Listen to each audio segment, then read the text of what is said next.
Guys, അപ്പൊ ഇന്ന് നമ്മൾ അനുവിന്റെ വീട്ടിലാണ് കേട്ടോ ഉള്ളത്. അപ്പൂന് ക്ലാസ്സിലുകൊണ്ട് തന്നെ അവൻ വന്നിട്ടുണ്ടായിരുന്നില്ല കേട്ടോ. ഞാൻ അമ്മയും മാത്രമേ പോയിട്ടുണ്ടായിരുന്നത്. സൺഡേ ആയിട്ട് തന്നെ എല്ലാവരും വീട്ടിലുണ്ടായിരുന്നു കേട്ടോ. എനിക്ക് പിന്നെ പനിയാണ്ട് ഞാൻ മാസ്ക് വെച്ച് നടക്കണം. അനുവാണെങ്കിൽ രാവിലെ തന്നെ അമ്പലത്തിലൊക്കെ പോയിട്ട് എനിക്ക് കുറേയൊക്കെ തൊട്ടുന്നുണ്ടായിരുന്നു കേട്ടോ വേഗം പനി മാറാൻ വേണ്ടിയിട്ട്. അമ്മയാണെങ്കിൽ കൂടെ ഭയങ്കര കുക്കിംഗ് കേട്ടോ. ചിക്കൻ കറി, ചിക്കൻ ഫ്രൈ, മീൻകറി ഒക്കെ ഉണ്ടാക്കുന്നുണ്ട് കേട്ടോ. അനുവാണെങ്കിൽ ക്യൂട്ട്നെസ് ഭാരി വെതിരുണ്ട്. ഞാനാണെങ്കിൽ പുതിയ മോതിരൊക്കെ എടുത്ത് അതിന്റെ ഷോ ആയിരുന്നു അവിടെ. അമ്മ എന്നോട് ചിക്കൻ മറിച്ചിട്ട് മാത്രമേ പറഞ്ഞത് ഓർമ്മയുള്ളൂ കേട്ടോ. ഞാൻ ചിക്കൻ മറിച്ചിട്ട് നോക്കിയിട്ട് പാത്രം ഇളകിയിട്ടുണ്ടായിരുന്നു. അപ്പൊ ഞാൻ എണ്ണ കൊരൊഴിച്ചിട്ട് മാറിപ്പോയിട്ടോ. പിന്നെ ചിക്കൻ കറി അങ്ങോട്ടും ഇങ്ങോട്ടൊക്കെ രണ്ട് ഇളക്കിയിട്ടുണ്ടായിരുന്നു. അത് കഴിഞ്ഞാൽ മുമ്പ് ബാക്കിൽ മീൻ നിരയൊക്കെ ഉണ്ടായിരുന്നു കേട്ടോ. അപ്പൊ അത് നോക്കാൻ വേണ്ടി പോയി അമ്മ പറഞ്ഞു നല്ല വെയില കയറി പോകാൻ പറഞ്ഞോണ്ട് അങ്ങനെ കയറി പോയിട്ടോ അകത്തേക്ക്. ഷോ എന്തൊരു കയറുങ്ങാലേ, എനിക്ക് പയ്യ.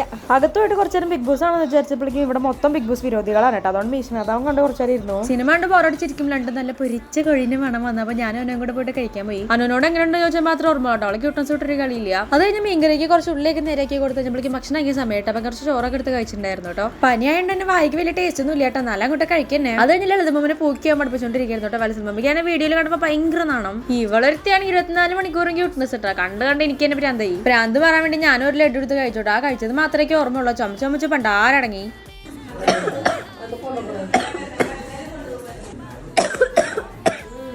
അത് വേറെ ഒന്നല്ല കേട്ടോ. 4-5 ദിവസം അടുപ്പിച്ച് കഞ്ഞി കുടിച്ചോണ്ട് തന്നെ പെട്ടത് ഇതൊക്കെ കണ്ടപ്പോൾ ഒരു ആർത്തിട്ടോ. അത്രേ ഉള്ളൂ. അത് കഴിഞ്ഞ് ഞങ്ങൾ വൈകുന്നേരം ആയപ്പോൾ ഞാനും അമ്മയും അനുവും കൂടെ ഡ്രസ്സ് എടുക്കാൻ പോയിട്ടുണ്ടായിരുന്നു കേട്ടോ. ഫസ്റ്റ് ഒരു കടയിൽ കയറി അവിടെ ഡ്രസ്സ് ഒന്നും ഇഷ്ടമായില്ല കേട്ടോ. നമ്മൾ അടുത്ത കടയിൽ കയറിയിട്ടുണ്ടായിരുന്നു. ഇവിടെ പിന്നെ കുഴപ്പമില്ലാണ്ട് കളക്ഷൻസ് ഉണ്ടായിരുന്നു കേട്ടോ. ഫസ്റ്റ് തന്നെ നമ്മൾ മണിക്കാണ് ഡ്രസ്സ് എടുത്തിട്ടുണ്ടായിരുന്നത്. അത് കഴിഞ്ഞിട്ട് എനിക്ക് ഇവിടെ കയറുമ്പോൾ തന്നെ കണ്ണിലൊരു ഡ്രസ്സ് ഉടക്കിയിട്ടുണ്ടായിരുന്നു. ഞാൻ ആ ബൊമ്മയോടെ തൂക്കിയിട്ടുണ്ടായിരുന്നു കേട്ടോ. അത് കഴിഞ്ഞ് നമ്മളവിടെ നിന്ന് കുറച്ച് ഡ്രസ്സൊക്കെ മേടിച്ചിട്ട് ഇറങ്ങിയിട്ടുണ്ടായിരുന്നു കേട്ടോ. അത് കഴിഞ്ഞാൽ അമ്മയ്ക്ക് കുറച്ച് സാധനങ്ങൾ മേടിക്കേണ്ടായിരുന്നു. അപ്പോൾ ഞങ്ങളുടെ കൂടെ പകുതി ഒരു വന്നിട്ടുണ്ടായിരുന്നത്. ഞാനും അമ്മയും നേരെ ഗുരുവായൂരും പോയിട്ട്. അപ്പോൾ എന്തുകൂടെ എത്രയുള്ള വീഡിയോ ഇഷ്ടപ്പെട്ടാൽ ലൈക്ക് ചെയ്യുക, ഷെയർ ചെയ്യുക, സബ്സ്ക്രൈബ് ചെയ്യുക. അടുത്ത വീട്ടാണ്.